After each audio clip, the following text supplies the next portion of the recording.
welcome to this edition of DreKen Talk. I am DreKen, and with me is highly touted center, guard, 375-pound bencher, Zack Ferguson. Zack Ferguson, how you doing today, buddy? Pretty good. That's good. That's good, Zack. Yeah, Zack is a state champion for the Heritage Pioneers from Lynchburg, Virginia. They're constantly in the state championship talks. And Zack has been the anchor or either a great pulling guard, tackle, wherever you want to put him. They have him out there. So, Zack, being a state champion, what does it feel like to be a state champion? Because I've never been that guy. Well, it kind of feels like winning the game, just like magnified. But honestly, if you can think about it, the state championship compared to like us playing EC Glass, I prefer to play EC Glass because there's no other feeling than playing your rival. Understandable. And Zack, you have been a 3-year starter? Yeah, 3 years. 3-year starter for a powerhouse team. And when I tell you, I had the honor and the privilege of actually coaching this guy when he was 8, 9, 10, 11, 12. Yeah. And, it's always been the same thing. Great work ethic, strong as a bull, listen to everything you say. And, I think his biggest attribute is his mind. And, Zack, if you can go ahead and just kind of tell us, we know you're a physical dog. You're strong as all outdoors. You can move well. You got great technique. But tell me how much the mental aspect of the game play a part into your actual game.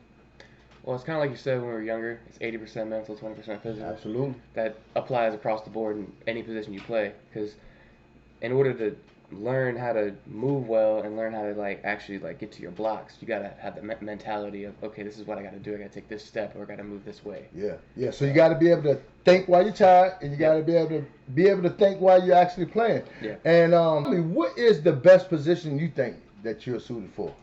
I like guard. You like guard? Guard's the best. And why do you like guard? Easy blocks. Easy blocks. Easy blocks. Well, I always tell everybody, and when I talk to you about, I say he's a center. Personally, I feel that you are a mid-major to Division-1 FCS school. I think you are that guy. Quite naturally, what you go through is you go through the height, and you go through kind of like the eye test. But I mean, when you put your measurables down and you put everything that you do, far as the way you move, the way you can pull, the way you can get to the next level. Yeah. I personally think that center is the best for you, just because of the fact that you are a cerebral player, and you know everything that's going on at all times. And I just feel like that's your position, but quite naturally, you can play all the positions. Yeah. And one thing about you is, football is just a small thing of what you got going on. You're a big time entrepreneur type guy. You're a brain. You fix things. I mean, you're technical. Talk a little bit about that. Well, I ran a successful business in my school for good 2 months. Just fixed people's phones. I made I think $1,500 total off just fixing people's random phones. I work on my car every other day, so I mean I'm mechanical too. So I just do kind of side hobbies. I do videos on YouTube and different things like that. So yeah, and you gonna help me with my YouTube videos. But yeah, this guy's the total package. Like I said, size 6'2", 300 pounds. 305. 305 with a 375 bench and what GPA? Probably 3.0 right now. 3.0 GPA. And you know what? This guy was a major scholar, and he still is. It's just that this pandemic thing working, and the way the kids are going to school now, it kind of put a little damper on it. But this guy's a brain. He's an athlete. I mean, the most important thing, he's a humble, respectful young man. And again, he's led his team to a state title, and he's been there twice. Twice, yeah. Been there twice. So let me ask you this: what is it like to play for Brad Bradley? That's gonna lie. Okay. Can't be afraid to get yelled at. Okay, yeah. Because that's the way he coaches. Yeah. You mess up, he's gonna chew you out and then move on. Yeah. No hard feelings. Yeah. You gotta be coachable, or you're not gonna play. Yeah. So you gotta learn your techniques, and if you don't learn them, you're gonna sit the bench. That's how he operates. One thing I always respected about Coach Bradley is the fact that he always have you guys ready to play. Yeah. He always has you guys ready to play. He's a motivational guy that he's going to get the best out of you guys. So on a typical Friday night, I mean, what is a typical Friday leading into the game? What is that like for you? It's more of a, so in the mornings, when the pandemic, before that happened, we'd go into school and we'd go to Coach Eric's room. We'd all get a biscuit. All the linemen would get biscuits. Mm-hmm. So after that, go to classes. Then we do kind of sit in the locker room with either quiet or like a little bit of music playing on the speakers. Mm-hmm. No one really was talking because we're trying to get focused. Then we do pregame meal.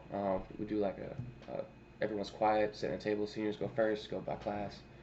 Then we just kind of like chill, get our mind in the game. Then when we get to the field, we walk the field, and then we go to our locker room and kind of just chill. Just getting a lot of mental prep and everything like that. That's pretty cool. And in closing, I mean, what is senior going to Bridgewater to play football, which is a great thing. And like I said, the guy is a phenomenal person, phenomenal athlete, phenomenal student, and he's going to Bridgewater to play football. So in closing, what have you met? What is your best memory of high school, and what are you expecting out of your college career?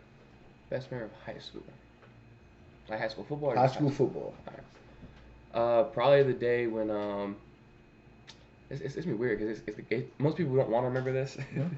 But we had to do 50 up downs because there was 5 people late to practice, and after that day, no one was late.